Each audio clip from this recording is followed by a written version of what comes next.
అందరికీ నమస్కారం. మనం ఒకసారి ప్రతిపక్ష నాయకుడు జగన్మోహన్ రెడ్డి గారి పరిస్థితి చూస్తే జాలేస్తూ ఉంది. బహుశా ఆయన ప్రతిపక్ష నాయకుడు కాదు, పులివెందుల ఎమ్మెల్యే మాత్రమే. పులివెందుల ఎమ్మెల్యే గారి పరిస్థితి చూస్తూ ఉంటే జాలేస్తూ ఉంది. 7 నెలలుగా అధికారం కోల్పోయి మళ్ళీ ప్రజల కోసం పనిచేస్తున్న ప్రభుత్వం మీద బురద జల్లే ప్రయత్నం, విష ప్రచారం చేసే ప్రయత్నం చేస్తూ ఉన్నాడు. ఒక్కసారి అని చెప్పి అధికారంలోకి వచ్చిన ఈ పెద్ద మనిషి 5 సంవత్సరాలుగా రాష్ట్రాన్ని దోపిడీ చేసి, లూటీ చేసి, దేశంలోనే అధమ స్థానానికి తీసుకుపోయిన రాష్ట్రం ఏదైనా ఉందంటే అది ఆంధ్రప్రదేశ్ రాష్ట్రం.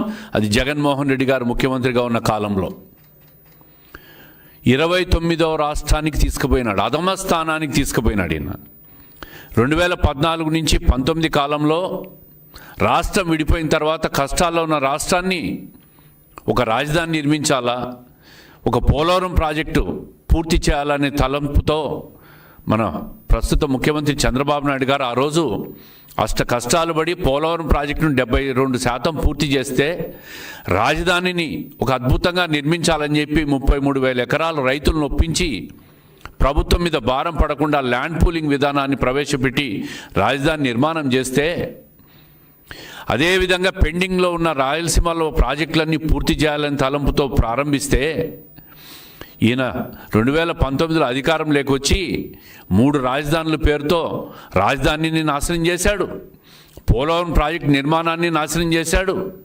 రాయలసీమ పెండింగ్ ప్రాజెక్టులు ఒకటి పూర్తి చేయలే.